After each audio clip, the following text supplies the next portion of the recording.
Guys, he's one of our favorite people to talk to. He can be heard alongside Brian Campbell on Morning Kombat. His Twitter bio, though, describes him as an ape in a cage, getting more amazing with age. And we can't combat that. The Silver Fox is back. Luke Thomas, welcome back to Submission Radio, man. Thanks for joining us. I'm happy to be here, gentlemen, and that is a lyric or a bar anyway from the rapper Vinny Paz. So if anyone wants to know where that comes from, there you go. Shout out to Vinny Paz, man. Thanks for joining us. Always a pleasure, Luke. Let's dive straight in, man, because obviously this past weekend we saw another example of some, fantastic scoring, as everybody all over the internet has expressed themselves with obviously Holm and Vieira. It got everyone talking about the steps to fix this issue in MMA, man. And it got us wondering, from your perspective, what do you think is the core of the problem here? Is it not having open scoring? Is it not having qualified judges? What's the core, man? The open scoring thing, I have to tell you, I find tedious at this point. I mean, the strongest argument that I am aware of for open scoring is not that it is some solution to all of the problems, which isn't to say that it couldn't be that, but like I'll get to that in just a moment. But like the best argument that we have right now is that in principle, it would be a thing you would want to do, because the fighters would have, under that argument, the fighters would have the right to see it, right? So you wouldn't make the argument based on how much it improves judging or improves the sport. You would do it based on like, this is just what we owe these guys. To me, that's actually a pretty convincing argument. I'm not saying we should do it, but I find that one at least compelling. This idea that like open scoring is going to fix stuff. I mean, I've been saying this for like 10 years, but I'm a broken record on this. We do have some information from some commissions who have tried it, particularly in Kansas. They have been pretty forward with it. And they've had some, I would call it modestly interesting results, but we really don't know how it would affect the very, very upper end of MMA. And because the UFC does not really experiment in places where they have, no athletic commission, where they essentially self-regulate, we just don't really know what the actual right answer is as it relates to open scoring. Does it actually make the sport better at this level, at scale, over time? No one really actually knows. People think they know the answer to that. They don't actually know the answer to that. So that's the first thing I'd say. But the thing that we have is basically, I think, a combination of a couple of problems. Again, it is possible that things like open scoring could improve it, but it remains unclear at this point. What remains to be pretty clear is, I'm going to say this right up front. I think that it is true that there are a lot of fighters and a lot of coaches and a lot of commentators, probably a lot of media too, that don't really actually have a firm grasp of what the scoring criteria is and how it is applied. I know that sounds completely insane, because people think that what you're saying when you make that argument is, oh, fighters don't know the fight the best. It's not the argument that I'm making. Of course, it'd be silly to argue otherwise, right? They know better than we would know, or that judges would know. They know better than the fighting, but the judges aren't judging them on those particular kinds of considerations. They're looking at a very, very different perspective, which is simply, at least first order anyway, who is doing the most effective striking or the most effective grappling, defined by what we all know, damage being obviously the most important criteria and consideration, certainly as it relates to striking. The intricacies of that and how that can affect positions, I don't think that's fully absorbed. And the reason why I would say that would look at the Holly Holm and Ketlen Vieira case, dude. I mean, she said she lost the second round, which I think most people would agree with. That was the round where Vieira had the rear naked choke almost locked up, and we saw Holly Holm turn purple. Okay, fair enough. I think we could all, reasonable people could agree that that's probably Vieira's round. But then Holm was like, "Oh, I won rounds 1, 3, 4, and 5." Like, if you really understood the scoring criteria and what they were looking for, you could not possibly make that statement with confidence. It's not that I'm suggesting to you that Holly Holm doesn't have a case to win that fight. To me, I thought she kind of eked it out, but I can see why Vieira won. But what I cannot abide by is the idea that you can go into a clinch position, hold it in the way that she held it, but not score a ton of meaningful offense behind it and then think that you won. See, this is the issue. Coaches and fighters are going to look at what Holly Holm did and say, aha, you see, she had the underhook. She had the head inside position. She was the one driving Vieira into the fence. She is the one racking up control time. All true. But what about that is really all that effective. Yes, you're holding her there, but she can still land on you. And then when you separate, she can land on you and is landing on you harder than what you're able to do when you're in there. You're doing more work. You are controlling that position, but controlling that position to what end? And so to me, it's like there isn't enough of this awareness baked into game plans and or corner advice between the rounds. That to me is one of the biggest issues. And I think fans are tearing me up on some comment recently, and you look down there, it's like, dude, not one of these people seems to understand what the actual scoring criteria is and what it is actually is calling for. And I'm going to blame, yes, do the fighters and coaches have some responsibility to like know what the rules are in the most, highest level of the sport? Yes, of course they do. You can pin blame on them. But dude, if there's this much confusion, if there is this much misunderstanding, and it is, I would argue, prevalent even at the very highest levels. Rose Namajunas, same thing, but I had better footwork. Better footwork to what end? Anyway, the point I'm trying to make here is the commissions need to have a much better outreach about what the rules are. There needs to be a much better process by which there is this education, then re-education, then re-education. It needs to be really a full-throated effort. And because you don't have that, I know this is a long-winded answer, but the long story short is they haven't done that. The last little short thing I'd add to that is this is my personal belief, and I also do not have large-scale data to prove this. I want to be very clear about my criticisms relative to open scoring, but I personally believe that the one system that doesn't try to go round by round, but that judges fights as a whole, they also have criteria that they look at, but that their system, I think, yields much better results over time. And I also think that they employ their referees and rule sets either with yellow cards or knees to the head of a downed opponent that reduces a lot of the extra friction that officiants are asked to solve for. And so for me, that's a personal opinion, but for sure, I believe it is true that there's just a lot of, frankly, ignorance going around in the sport. Yeah, on that, would you rather see the fights judged as a whole as opposed to round by round? I know sometimes people, think back to Pride where it was judged like that. And, there is often, and that's another sort of misunderstanding where like people look at the end of the fight and they say, oh, this guy was, winning. If this was a fight, that guy would have technically won it. And it's like, well, that's not the way it's scored. It's scored round by round. Would you rather see it sort of judged more as a whole fight? I would. You would still want to give them 5-minute breaks because fighting is intense. Yeah. I mean, I remember, growing up in the days of Pride in my MMA fandom anyway, watching these 10-minute first rounds, you're just like, God, that is brutal, to think about. So yes, I think the 5-minute increment is enough to let a fight breathe in whatever direction you're going to go. And again, I'm going to be very clear about this. This is just a personal hunch based on anecdotal evidence.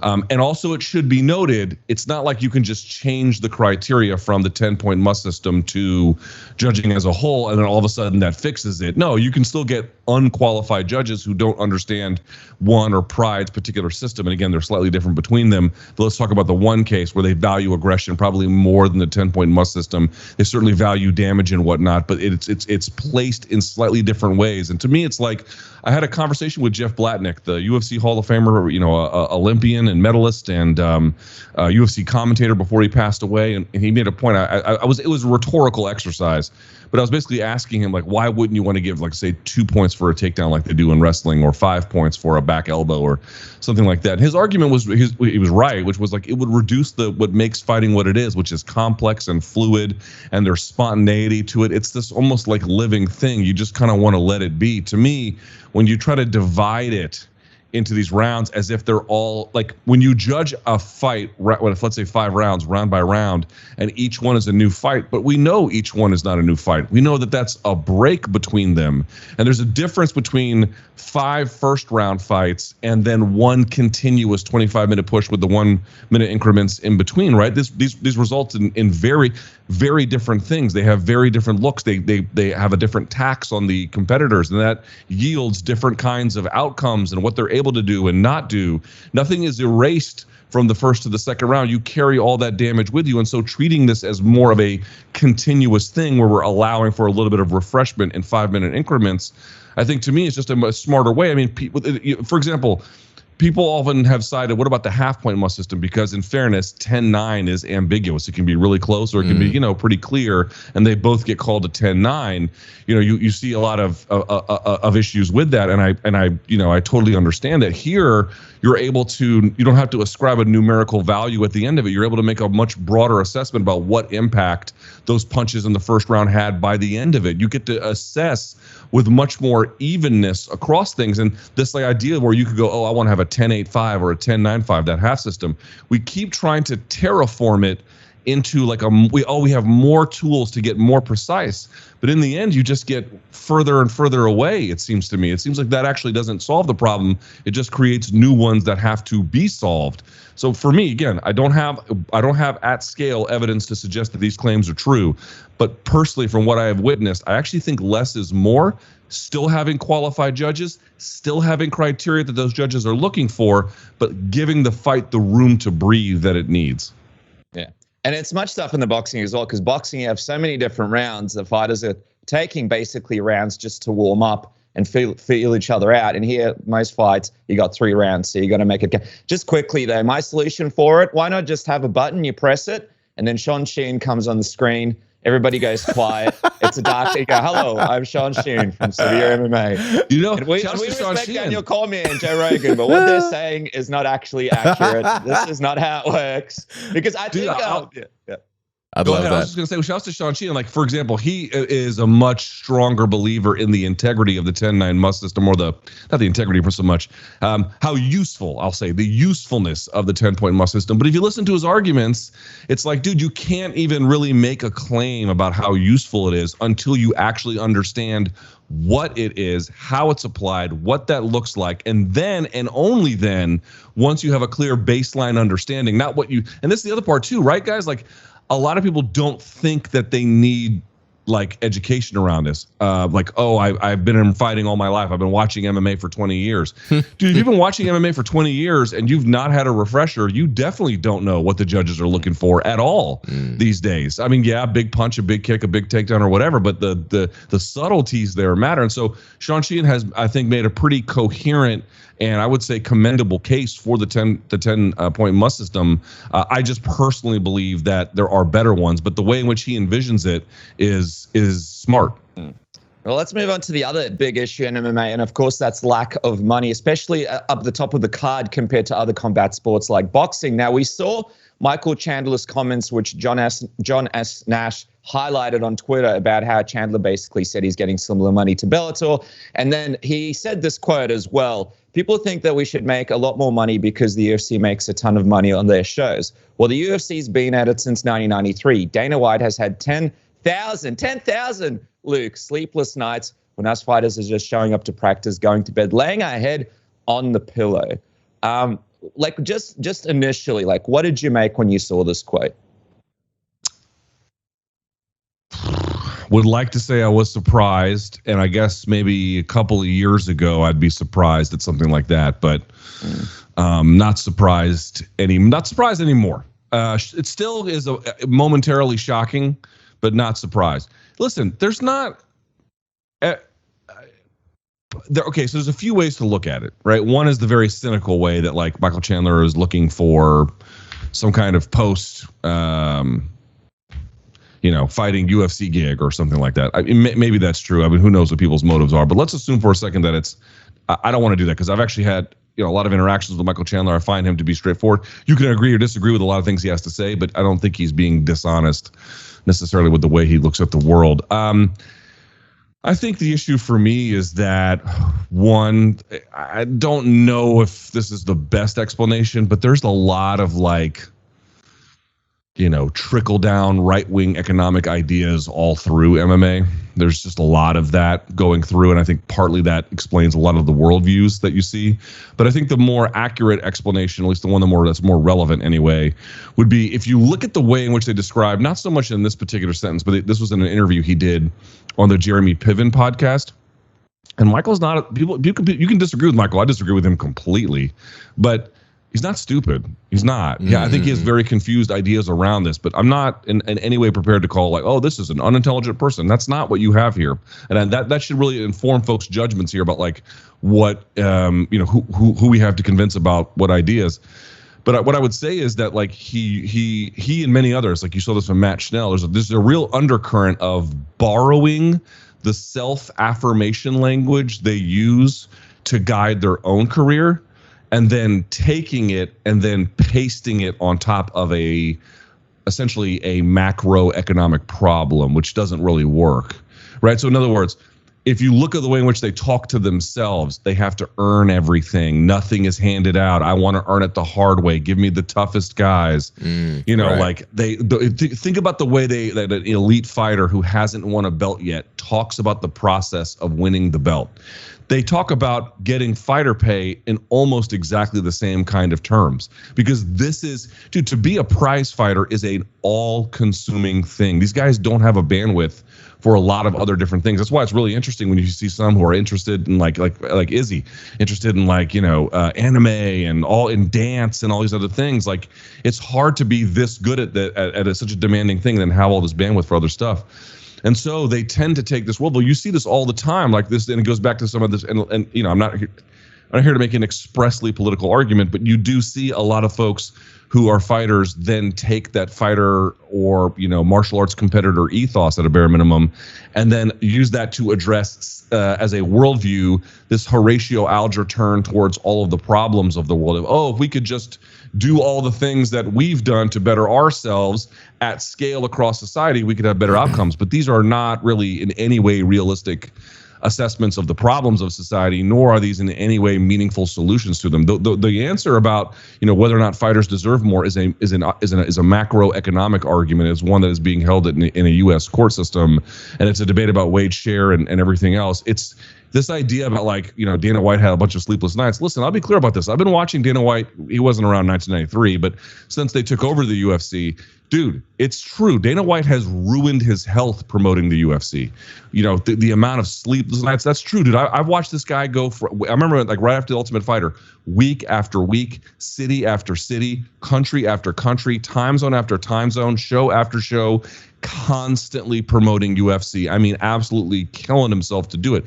That's real, but that's got nothing to do with who is entitled to the most or the appropriate amount of money here. That's got nothing to do with what the wage share should be. That's got nothing to do with how licensing rights should be assessed or how likeness rights should be returned to the fighters in all forms. I mean, none of these things are impacted by how hard Dana White worked, and he worked really hard. I will not take that away from him. So to me, it's not when Michael Chandler says stuff like this, and other fighters too, they're actually not really weighing in on the fighter pay debate. They're weighing in on their worldview that they have used to achieve success, and then just driving it on top of this, whether or not that makes sense for the answer.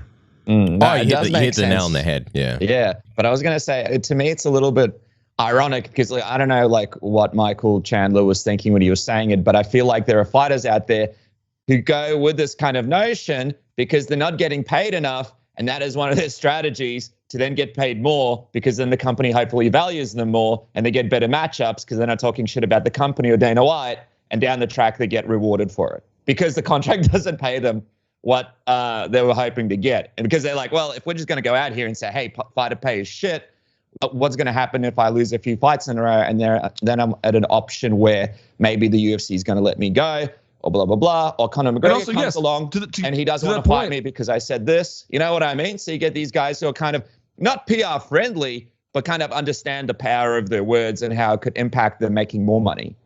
So, yes, I was just going to add, listen, Chandler moved from Bellator to UFC at 34.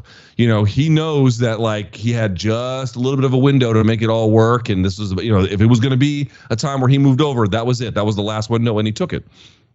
He's probably grateful to UFC for where he should be. And there's nothing wrong with that. There's nothing wrong with having gratitude towards people who gave you opportunities in life, or, if he views this as a leveling up or however he views it, there's nothing wrong with that. But the arguments about why independent contractors in this market scenario deserve more money has fuck all to do with, Dana White's hard work or whatever the case, to say nothing of the fact that these fighters get fucking brain damage, when they're gone. And most of these guys don't get the kind of money or other sort of resources they need to tackle some of these problems. We're going to see more and more of it as time goes on. So everyone wants to focus on that. I just want to make it clear, there's a debate to be had about how much fighters should be paid. It's got jack shit to do with this kind of conversation. Yeah, 100%. Okay, we want to talk about some other stuff that's going on, namely Nate Diaz with his contract and some of the, fuckery going on. But But before we do, if you're looking to save some money, our good friends at Manscaped have got you covered. Or if you want to invest some money, our friends at Manscaped have got you covered. Why not invest in the boys downstairs, the big old juicy plums that you're rocking right now? I mean, you put a lot of effort into your face, right? People get all sorts of fancy, expensive haircuts or, beard trims. But when it comes to the boys downstairs, they settle for a rusty razor.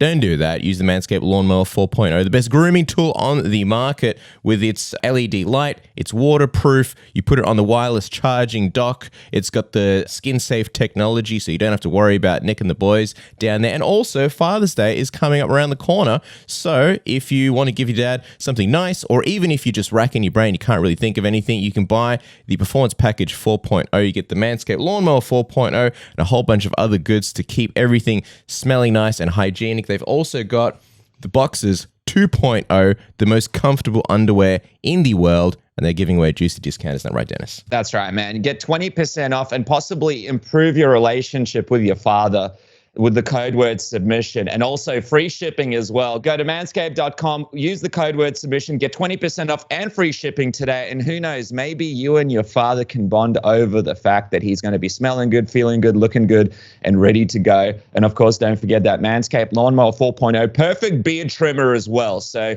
really sort of knocks everything out of the park. All the needs that you or that father in your life might need sorted out by Manscaped. Cass, I just got to quickly mention as well, our friends at MyBookie, they are already on the scene with some possible huge future fight odds. How about this? Conor McGregor versus Kamaru Usman. Conor McGregor at a plus 400. Kamaru Usman minus 650. Francis Ngannou, John Jones. Ngannou minus 190. John Jones plus 145. Nate Diaz versus Dustin Poirier. Nate Diaz plus 250. Dustin Poirier minus 350. What I'm saying is, no matter what the game, no matter what the sport, no matter what the fight, MyBookie has you guys covered. And you guys can double your first deposit with the code word submission today. Make sure to make that serious cash on all the big fights that are coming up with our friends at MyBookie, Cass. That's right. While you're making some money, save some with your streaming services. If you've got Netflix, you're restricted to your own geolocation. If you're in Australia, you get Australian Netflix.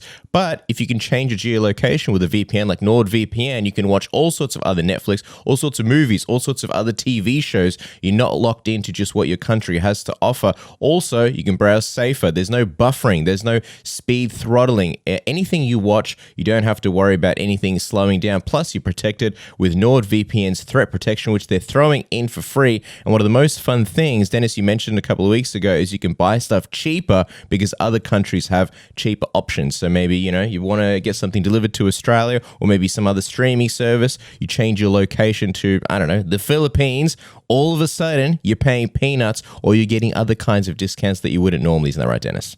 That's right, man. And let's say you get a message and it says it's from Submission Radio Australia and it's a couple of dick pics with a link for you guys to send an extra $5 for more dick pics. Well, me and Casper, we never send those messages out anymore because the PR department says apparently it's not appropriate. But you guys don't need to lose all your credit card information because Nord protects you if you do so happen to click that link in your text messages and follow through to the payment system, which apparently charges you $5.99 for more pics. Go to nordvpn.com/submission, get a huge discount off your NordVPN plan.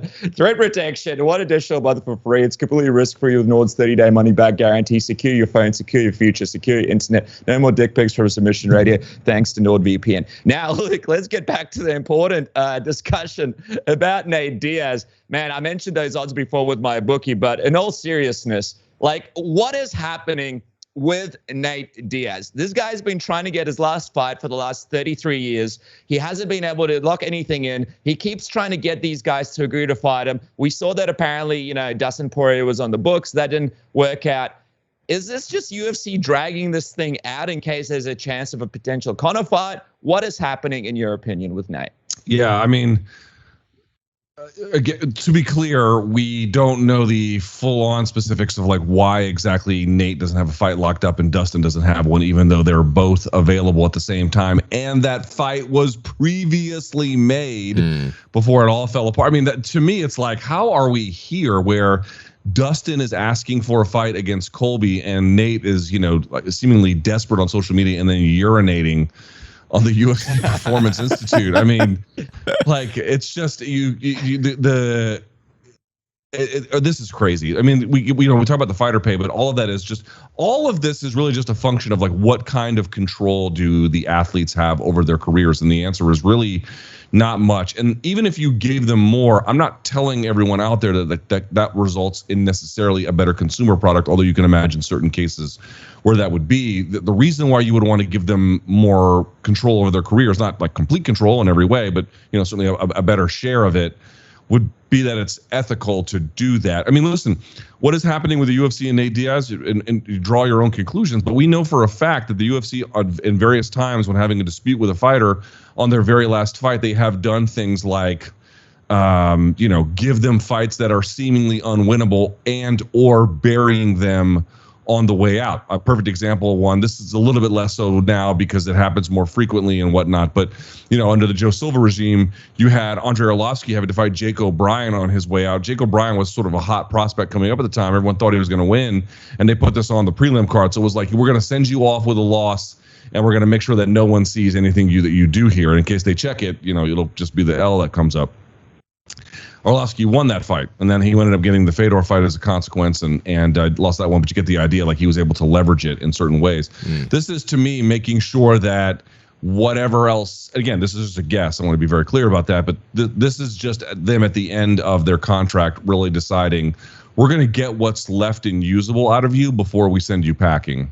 I'm sure that they have offered him fights because by necessity of law that they have to, and the UFC, I'm sure, has remained in contractual compliance.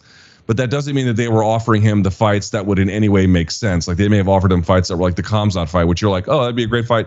Yes, for you and me. But if you are Nate Diaz's manager, are you telling him to take that fight? That seems like a terrible fight to take for him. So this is the kind of situation that he's up against, where he wants someone where it's a reasonable dance partner given his aims and his status.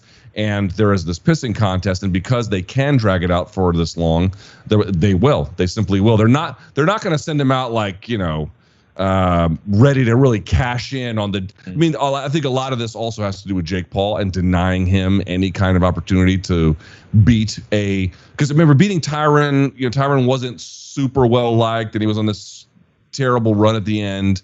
Even though we respect him for how good he was, you can't say the fan base had elected him as like their favorite. And we'll see what happens with Anderson Silva, but it seems like that Dana wants to either deny Nate an option to go to Bellator or PFL or this Jake Paul situation, and or steer Jake Paul into the arms of Anderson Silva, which could prove terrible for him too. So it seems like that's what's happening here. Yeah. I wonder who is ultimately going to fight, because it is just dragged on way too long. Just quickly, you mentioned Dustin, and I wanted to ask you about this. So he's obviously accepted Colby Covington, at least verbally. With that, how sort of legitimate do you think that is, as far as, from the outside, it seems like Colby's going to be out for a long time, right? He mentioned brain damage. He's in the legal thing with Jorge Masvidal. If he takes a fight, in a couple of months, all that legal stuff is going to go out the window. And they're going to be, hang on a second, how can you have brain damage and you're fighting? So how legitimate do you think that is of a fight acceptance, and how much of it do you think is kind of PR games? Well, I definitely feel like Dustin is desperate to fight. I don't think he's. I know what you're asking, but I'm just saying for the record, I don't think Dustin's playing any games at all. Like, he's trying to get a fight. Now, who knows who he has said no to as well. There's always a complicating factor there. But, to me, if he's saying yes to Colby, this is like, I'm not going to say fight of last resort because Colby has a bit of a name, but, among options where the fighter has the ability to be a suitable dance partner, that is the fighter of last resort, right? Under that sort of very specific consideration. Because, Dustin is not a dumb guy. Like, he knows it's not a good fight for him. Potentially winnable, maybe, if you can get, a little bit lucky here or there. But in general, we probably all know how that one's going to go. Dustin can hit hard. He's not the smallest 155er. Okay, but dude, Colby is Colby. Like, whatever else you want to say about him, the guy can wrestle, and he's got just an incredible motor. It's a terrible fight. His own coach is telling him it's a terrible fight to take. So, in either case, I'm sure a lot of people have said no to Dustin for whatever reason, or he got the wrong matchups. I mean, I have heard in defense of UFC that the matchmakers, it's never been more common for fighters to turn down fights. And so a lot of times I've seen fans being like, why'd they put these two together? And then you talk to people on the inside, and it's like, well, they definitely tried to get the other one, but everyone said no along the way, and so you just ended up here. So remember, it wouldn't just be what's Dustin doing or what's Colby doing or what's Nate doing. It's a lot of other factors involved, and because we don't know how they've been voting, it's hard to assess. But I'll just say, dude, if Dustin is free and Nate is free, can it really be that hard to put a fight together? I'm sure that UFC doesn't want to pay extra, and so that's really what it is. But then it gets back to everything else.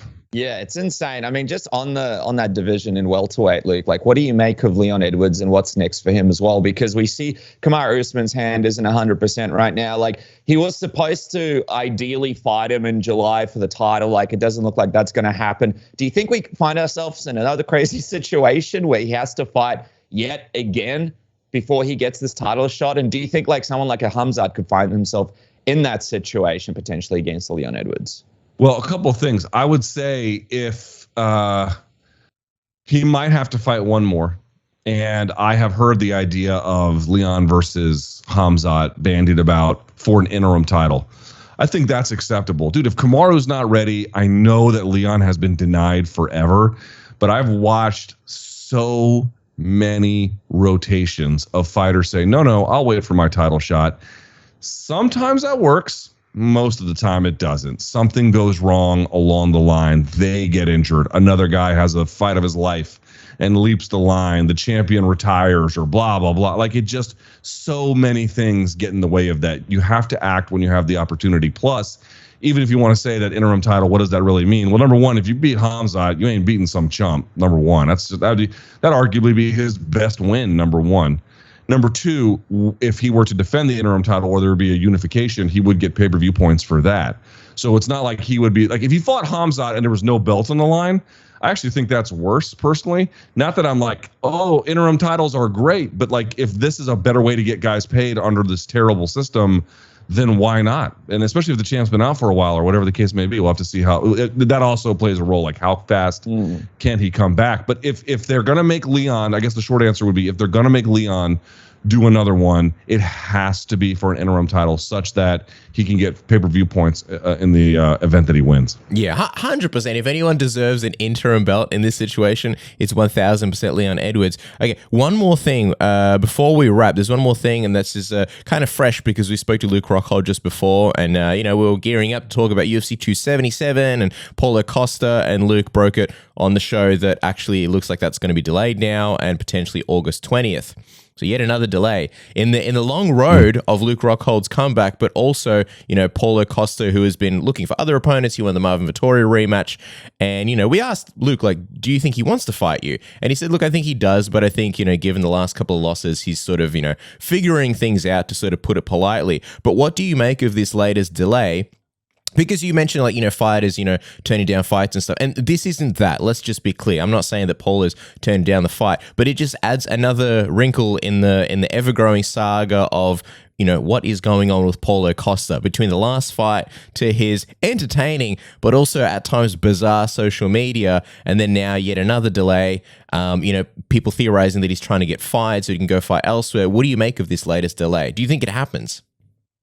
So the fights that get delayed like this, when they're already kind of made and then pushed back a month, is usually a function of two things. One, the fighter has a very minor but real injury and they need just a little bit more time for whatever kind of reason, or some kind of ailment, or maybe they had COVID in the middle of camp. So some kind of medical issue, whatever it ends up being, that is real but not substantive, and so they just push it back. The other one can be other fights fall out, calendar dates get messed up, and so this fight being probably one of priority for the UFC. Certainly, you wouldn't imagine this on a prelim card, right? You would imagine this on a main card, and then so the two places where Luke Rockhold, Paulo Costa is going to go, right? It's going to go on the main card of a pay-per-view, or it's probably going to go as the main or co-main of a fight night. Probably the main of a fight night if it actually happened, right? Because you have two guys who either fought for titles, in the case of Rockhold, had one. So that's only where those places are going to go. So in the event that other fights didn't happen the way they wanted to as they build their calendar, they move this one to meet a certain set of needs.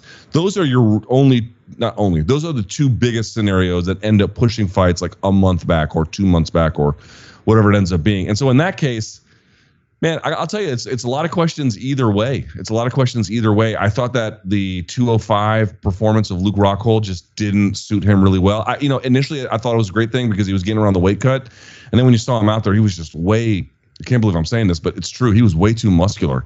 He was so big and too like sexy. He couldn't.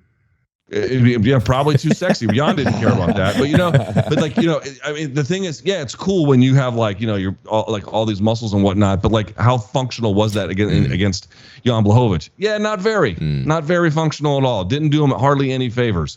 So getting back to 185 is useful in that sense, but that's going to prolong how much longer that, Rockhold has to be really careful about his dieting and whatnot. And so, and he's been gone for a while, and what's left of his chin and everything else. Like there's just a lot that goes into that. And to your point about Paulo Costa, I wasn't sure we were going to get against Marvin Vettori. I have a higher opinion of that than most folks because I actually think Marvin Vettori is pretty good. Oh, yeah. And so I know most folks agree he's pretty good, but I actually think like he's going to be he's not quite there yet. I actually feel like by the time he's 30, he's going to be really good. So losing to him, a guy who is very structured and very disciplined, that's a bad fight for Paulo Costa anyway, right? Somebody who is very, very, very focused and big and strong for the weight class. So I'll just say, like, does it raise questions about Paulo Costa? Of course. But, dude, this guy drank allegedly wine before trying to fight, Izzy. It's like, my man, the decision-making, not great. Not great. So, who the fuck knows with that guy? It doesn't really change my opinion of the fight itself, but it sort of underscores all of the reasons why that fight was interesting but weird to begin with. Yeah, man, it's just crazy right now. It's always crazy, but there's just so much stuff in the air. We'll see what everything lands eventually. But guys, for now, make sure to check out Morning Kombat, of course, with fellow legend Brian Campbell and Luke Thomas. They have the new set for the Room Service Diaries. They have the new episode out with Glover Teixeira. That was amazing, man. Yeah, a little bit disappointed there were no hookers in the room, so it's not very accurate to what's going on. we had a certain list of requests, and not all of them were able to make it on air. I'll just put it that way. But no, it's an unbelievable chat, man, and I really think, obviously, you guys absolutely kill it. There's no secret that Submission Radio is MK all day, but the fact that you guys bring these different looks to the sport when there's so much similar content out there and put out stuff like this, it's a really, really, really big service to the fans. So if you guys haven't watched this, definitely check it out. It's almost like, an episode of your favorite show. The guys sit down, break it down, talk about stories. Teixeira goes through his incredible life, and it's really something everybody needs to watch. I'm so envious of the set. I'm like, that is a fucking sick set. Why can't we have something like that? It's such a good set. It's incredible.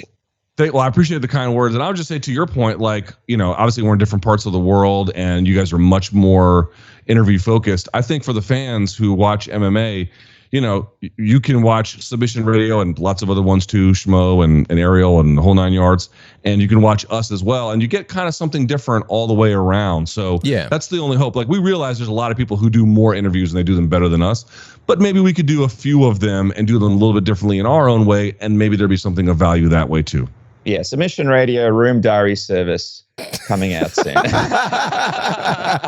Thanks for your time as always. This will be a Casper sitting in the park drinking cheap wine. Guys, make sure to follow the man at L Thomas News, of course, for all the latest stuff, and MK all day. Make sure to check out this amazing chat with Glover Teixeira. Luke, thank you so much for joining us here on the show. It's always an honor, my friend. Anytime, fellas. Thank you for having me.